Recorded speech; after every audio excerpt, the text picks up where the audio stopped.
Hello friends, स्वागत है आपका आपके अपने चैनल रुचिका स्टडी।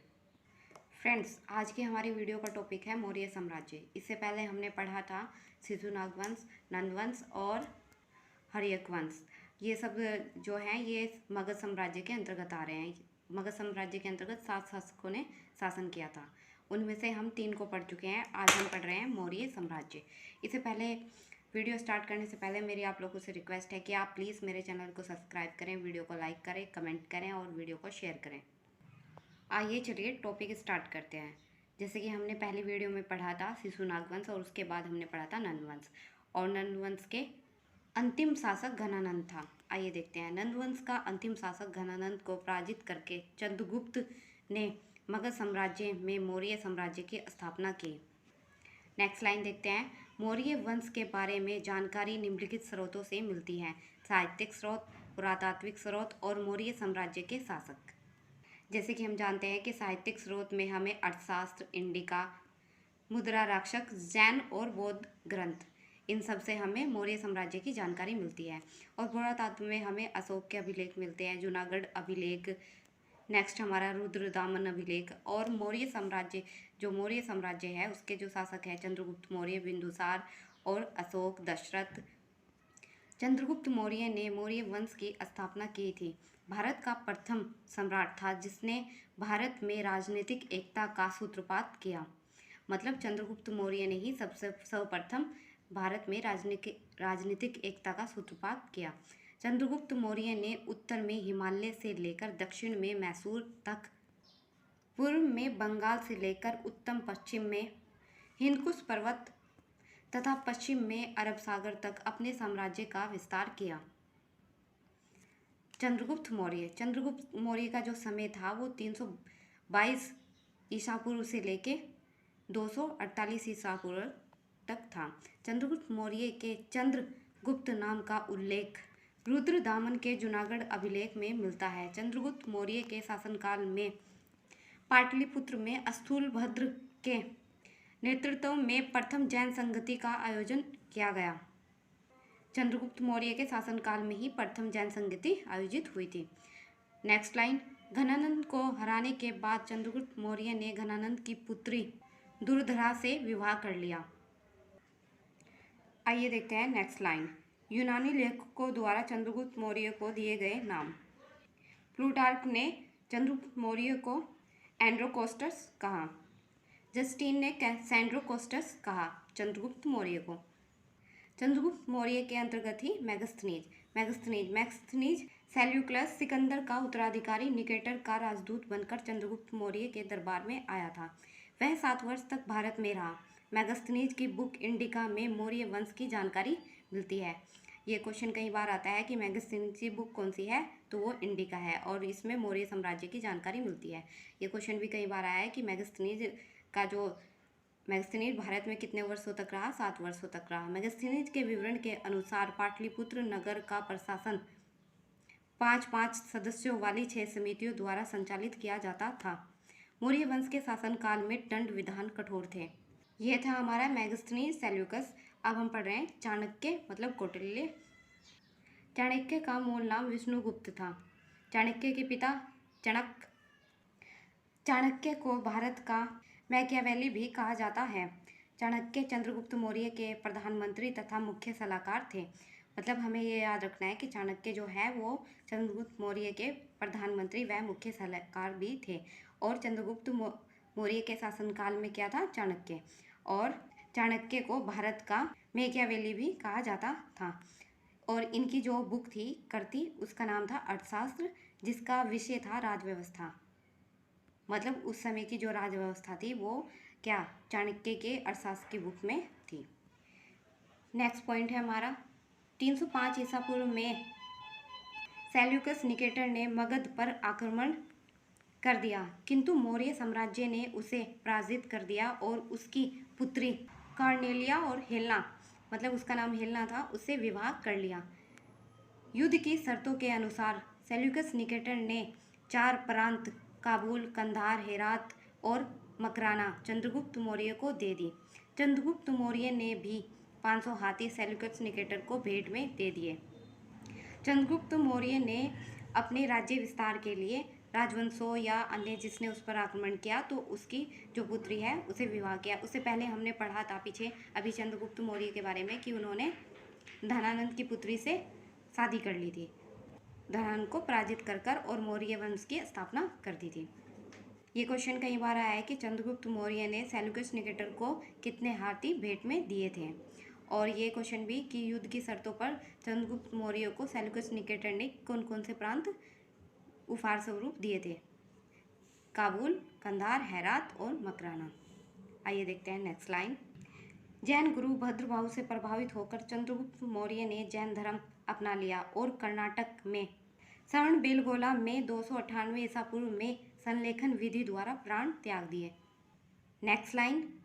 सिकंदर का थल सेनापति सेल्यूकस निकेटर था तथा जल सेनापति निराकस था। आइए देखते हैं नेक्स्ट लाइन। इस वाले पॉइंट से भी कई क्वेश्चन आए हुए हैं काफ़ी एग्जाम में। आइए देखते हैं। सुदर्शन झील का निर्माण चंद्रगुप्त मौर्य के प्रांतीय शासक पुष्पगुप्त ने कराया था। अशोक ने या अशोक के राज्यपाल तुषाशप ने बाद में उसमें से नहर निकाली। रुद्रमन के समय में अतिवृष्टि से झील का बांध टूट गया जिसकी मरम्मत रुद्रमन ने कराई। मौर्य साम्राज्य के अंतर्गत नेक्स्ट शासन है हमारा बिंदुसार। बिंदुसार चंद्रगुप्त मौर्य का उत्तराधिकारी बना। इसकी माता का नाम दुर्धरा था जो घनानंद की पुत्री थी। बिंदुसार ने अपने पिता के साम्राज्य को अक्षुण्ण बनाए रखा। Next line. बिंदुसार को अमित्रघात भी कहते हैं। अमित्रघात का अर्थ है शत्रुओं का नाश करने वाला। Next line. चाणक्य कुछ समय के लिए बिंदुसार का भी प्रधानमंत्री रहा। इसके बाद खल्लाटक प्रधानमंत्री बना। मतलब आइए देखते हैं नेक्स्ट लाइन। बिंदुसार ने सीरिया के नरेश से अंजीर, मीठी शराब तथा यूनानी दार्शनिक की मांग की थी। सीरिया के नरेश एंटियोकस ने इन्हें शराब और अंजीर भिजवा दी थी, परंतु जो यूनानी दार्शनिक है उसकी मांग को ठुकरा दिया था। एंटियोकस ने 2 वस्तुएं मीठी शराब, अंजीर तो भिजवा दी, परंतु यूनानी दार्शनिक की मांग को ठुकरा दिया। उन्होंने कहा कि यूनानी कानूनों के अनुसार दार्शनिक का क्रय विक्रय नहीं किया जाता है। नेक्स्ट पॉइंट है हमारा बिंदुसार आजीवक संप्रदाय का अनुयायी था। Next point. बिंदुसार के समय में तक्षशिला में विद्रोह को दबाने में बिंदुसार का बड़ा बेटा सुसीम असफल रहा। तब बिंदुसार ने अपने छोटे पुत्र अशोक को, जो उस समय अवंती का राज्यपाल था, उसे विद्रोह दबाने के लिए भेजा। अशोक ने बड़े ही क्रूरतापूर्वक विद्रोह को दबा दिया। जैसे कि बिंदुसार ने सबसे पहले अपने बड़े पुत्र से कहा कि तुम जाओ और तक्षशिला का विद्रोह को दबा दो, लेकिन उससे वो विद्रोह नहीं दब पाया। उसके पश्चात बिंदुसार ने अपने छोटे पुत्र अशोक से कहा, जो कि उस समय के वर्तमान समय में अवंती का राज्यपाल था। वो गया और उसने वहाँ के विद्रोह को बड़ी क्रूरता से दबा दिया। आइए देखते हैं नेक्स्ट पॉइंट। बिंदुसार की मृत्यु के बाद अशोक मगध के सिंहासन पर बैठा। आइए स्टार्ट करते हैं। अशोक का जन्म 304 ईसा पूर्व पाटलिपुत्र में हुआ था। नेक्स्ट लाइन है हमारी। अपने युवराज काल में अशोक तक्षशिला और अवंती का गवर्नर रह चुका था। शासक बनने से पहले वह उज्जैन का गवर्नर रहा था। अशोक का राज्य अभिषेक 269 ईसा पूर्व में हुआ। नेक्स्ट लाइन है हमारी। अशोक की पत्नी का उल्लेख अभिलेखों में मिलता है। अभिलेखों के अनुसार उनकी पत्नी का नाम कारुआकी था। इससे उत्पन्न संतान तिवर था। नेक्स्ट लाइन है हमारी। अशोक की एक अन्य पत्नी का नाम देवी था, जिससे उत्पन्न पुत्र का नाम महेंद्र और पुत्री का नाम संघमित्रा था। Next line. अशोक की दो पुत्रियां थी, जिसमें से एक चारुमती, जिसकी शादी नेपाल के निवासी देवपाल से हुई। दूसरी थी संघमित्रा, जो बौद्ध धर्म के अंतर्गत भिक्षुणी बन गई। नेक्स्ट लाइन है हमारी। अशोक के अभिलेख में उसे देवान प्रिया, मतलब देवताओं का प्रिया, राजा आदि की उपाधि दी गई। नेक्स्ट लाइन है हमारी। कलिंग का युद्ध। कलिंग का युद्ध अशोक ने अपने शासनकाल में 8 वर्ष में किया था 261 ईसा पूर्व। यहाँ से काफ़ी क्वेश्चन आते हैं। कलिंग के युद्ध के संबंधित कब हुआ था और किसके शासनकाल में हुआ था। कलिंग की राजधानी तोसली बनाई गई। कलिंग युद्ध में हुए भीषण नरसंहार को देखकर अशोक का हृदय परिवर्तित हो गया। मतलब युद्ध के पश्चात वहाँ पर हुई दुर्घटना को देखकर जो है अशोक का हृदय अंदर से परिवर्तित हो गया। इसके बाद अशोक ने बौद्ध धर्म को अपना लिया गया था। इसके कलिंग युद्ध के बाद ही ये क्वेश्चन कई बार आया है कि कौन से युद्ध के बाद अशोक ने बौद्ध धर्म को अपनाया था। आइए देखते हैं नेक्स्ट लाइन। इसके बाद अशोक ने बौद्ध धर्म को अपना लिया और बौद्ध धर्म की शिक्षा अशोक को उपगुप्त ने दी थी। मतलब अशोक को बौद्ध धर्म की शिक्षा किसने दी थी? उपगुप्त ने। आइए देखते हैं नेक्स्ट। अशोक का बौद्ध धर्म उसका व्यक्तिगत धर्म था। उसने कभी भी बौद्ध धर्म को राजकीय धर्म घोषित नहीं किया। मतलब उसने वो बौद्ध धर्म को उसने खुद स्वीकार किया था, किसी अपनी प्रजा और जनता पर नहीं थोपा था। नेक्स्ट है हमारा, अशोक ने बौद्ध धर्म के प्रचार के लिए अपने बेटे महेंद्र एवं पुत्री संघमित्रा को श्रीलंका में भेजा था। जैसे कि हम देख सकते हैं उस समय पे सिगिरिया गुफाएं हैं श्रीलंका की, और वहाँ पे भी बौद्ध धर्म के काफ़ी सारे भित्ति चित्र, और श्रीलंका में भी काफ़ी लोग बौद्ध धर्म को मानने वाले हैं। आइए देखते हैं नेक्स्ट लाइन। अशोक ने आजीवक संप्रदाय के लोगों के लिए गया में बराबर की पहाड़ियों में 4 गुफाओं का निर्माण कराया था। आइए नेक्स्ट। अशोक भारत का पहला ऐसा शासक था जिसने अपने संदेशों को अभिलेखों के माध्यम से जनता तक पहुंचाया। अशोक के अभिलेखों की भाषा प्राकृत थी और 4 लिपियों का प्रयोग हुआ था। मतलब अशोक ने जो अपने समय काल में जो अभिलेख लिखवाए, पहली बात यह है कि अशोक पहले ऐसे शासक थे जिसने अपने संदेशों को अभिलेखों के माध्यम से जनता तक पहुंचाया। दूसरा ये कि उसने प्राकृत भाषा का प्रयोग किया और इसकी जो लिपि थी वो 4 प्रकार की थी। आइए देखते हैं। ब्राह्मी लिपि, ये अभिलेख भारत में ही मिलते हैं। नेक्स्ट है हमारी ख्रोष्टी लिपि, ये पाकिस्तान से मिली है और ये दाएं से बाएं ओर लिखी जाती है। नेक्स्ट है हमारा अरमाइक लिपि, ये अफगानिस्तान से मिले हैं। इसके साक्ष्य मतलब ये सब साक्ष्य हैं कौन से किस देश से मिले हैं। ये अशोक का राज्य विस्तार है जो जहाँ तक फैला हुआ था उसके। नेक्स्ट है लिपि है हमारी ग्रीक लिपि, ये अफगानिस्तान के उत्तरी सीमा से मिली है। आइए देखते हैं नेक्स्ट पॉइंट। अशोक के अभिलेखों को पढ़ने पहली सफलता 1837 ईसा में जेम्स प्रिंसिप को मिली। नेक्स्ट, अशोक ने अपने अधिकतर अभिलेखों में अपना नाम देवनाम प्रियदर्शी देवताओं का पसंद लिखवा हुआ है। मतलब उसके जो अभिलेखों में है उसने अपना नाम जो लिखवाया है वो देवनाम प्रियदर्शी देवताओं का पसंद लिखा हुआ है। आइए देखते हैं नेक्स्ट लाइन। गुर्जरा तथा कर्नाटक की मास्की, नेदर तथा उदयगोलान अभिलेखों में अशोक का नाम स्पष्ट अशोक लिखा हुआ है। Next line. एक पॉइंट और है, राजस्थान के एक अभिलेख में अशोक ने खुद को मगध का सम्राट बताया है। उसमें मतलब लिखवाया हुआ है मगध का सम्राट। एक क्वेश्चन ये भी आता है कि अशोक की धाम यात्रा क्या है। अशोक की धाम यात्रा, अशोक ने लोगों को नैतिकता सिखाने के लिए जो नियम कानून की संहिता बनाई उसे धाम कहते हैं। आइए देखते हैं आगे। नेक्स्ट है हमारा, आइए देखते हैं अशोक के अभिलेख। अशोक का प्रथम अभिलेख शिला अभिलेख, मतलब अशोक के प्रथम शिला अभिलेख में पशु की निंदा, पशु बलि जो है उसकी निंदा की गई है और अहिंसा पर बल दिया गया है। नेक्स्ट, द्वितीय शिलालेख में मनुष्य और पशु की चिकित्सा व्यवस्था की गई है। तीसरा शिलालेख है, इसमें धार्मिक नियमों का उल्लेख है।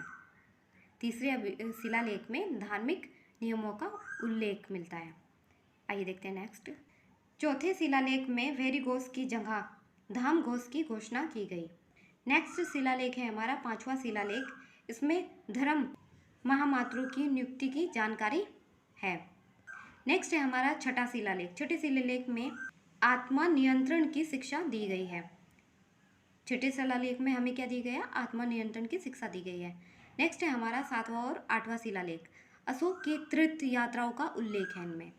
जो 7वीं और 8वीं शिलालेख है उसमें अशोक की तीर्थ यात्राओं का उल्लेख है। नेक्स्ट 9वां शिलालेख, इसमें सच्ची भेंट तथा शिष्टाचार का उल्लेख किया गया है। सच्ची भेंट किसे कहते हैं, शिष्टाचार क्या है, इस चीज़ का उल्लेख किया गया है। नेक्स्ट शिलालेख है हमारा 10वां शिलालेख। ये काफ़ी इम्पोर्टेंट है। अशोक ने आदेश दिया, अधिकारी हमेशा प्रजा के हित के बारे में ही सोचेंगे। नेक्स्ट है हमारा 11वां शिलालेख।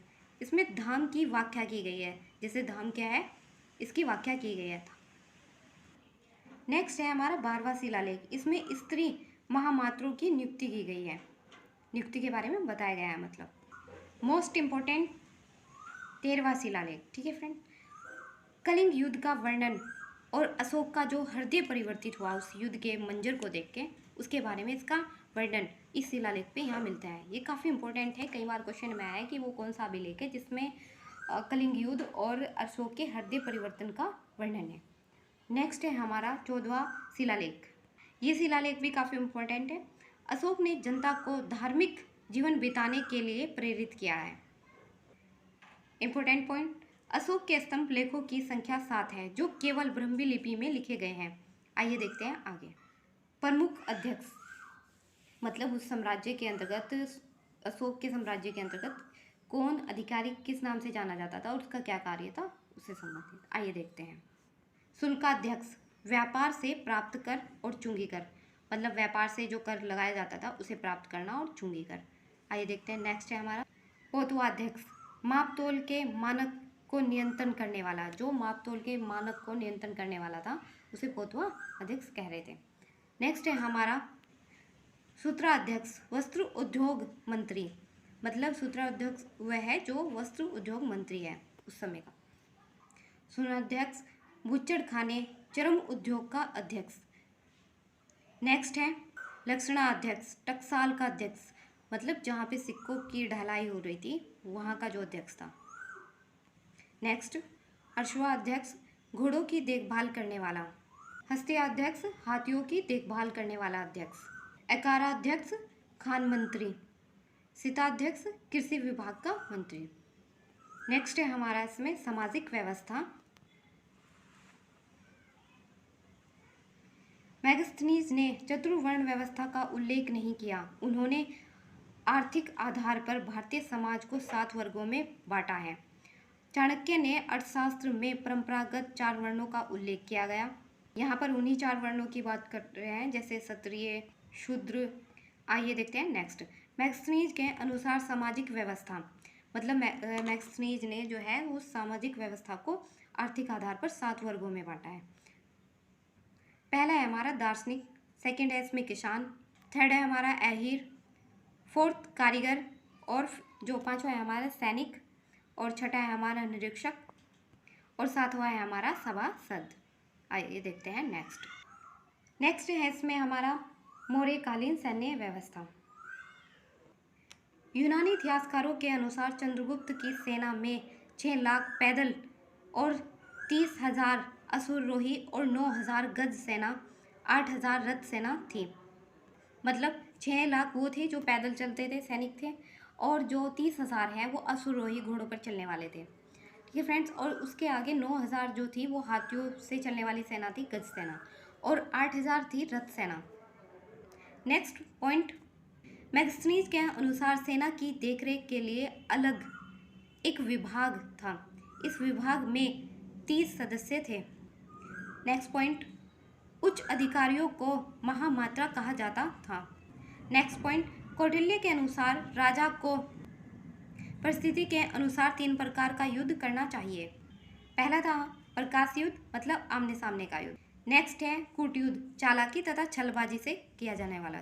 थर्ड है तुष्य युद्ध, अप्रत्यक्ष युद्ध, मतलब जो शत्रु राज्य है उसके ही गृह राज्य में युद्ध छिड़वा देना।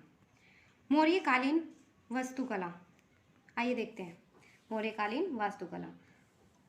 अशोक ने यूपी के सारनाथ में अशोक स्तंभ बनवाया, जिस पर 4 पत्थर के शेरों को एक ही जगह रखा गया, जो अहिंसा का सूचक है। यही भारत का राष्ट्रीय चिन्ह है। नेक्स्ट, मौर्य काल में लकड़ी के भवन हुआ करते थे, जो वर्तमान पटना संग्रहालय में। नेक्स्ट पॉइंट, मौर्य काल में पत्थर के कुशल कारीगर थे। नेक्स्ट इंपॉर्टेंट पॉइंट, अशोक ने एमपी मतलब मध्य प्रदेश में सांची का स्तूप बनवाया। फ्रेंड्स, ये था हमारा आज का मौर्य काल। आज की वीडियो में इतना ही। इस मौर्य काल के अंतर्गत जितने भी शासक थे वो सब मैंने कंप्लीट करा दिए जो इम्पोर्टेंट थे। मैंने पूरी कोशिश की है कि सभी टॉपिक को, जितने इसमें बिंदु थे इस टॉपिक में इम्पोर्टेंट, वो सभी मैंने इसमें डालने की पूरी कोशिश की है। फ्रेंड्स, कहीं पर कोई त्रुटि हो उसके लिए प्लीज़ मुझे माफ़ करें, और सुझाव दे सकते हैं, आप सुझाव देकर मुझे बता सकते हैं जहाँ पे कोई गलती हो। फ्रेंड्स, आज की वीडियो में इतना ही। वीडियो ख़त्म करने से पहले मेरी आप लोगों से रिक्वेस्ट है कि आप प्लीज़ मेरे चैनल को सब्सक्राइब करें, लाइक करें, वीडियो को शेयर करें और कमेंट में अपने सुझाव ज़रूर दें। फ्रेंड्स, इससे नेक्स्ट वीडियो में हमारा हिस्ट्री का टॉपिक होगा मौर्य उत्तर काल। Bye, take care, thanks for watching my video.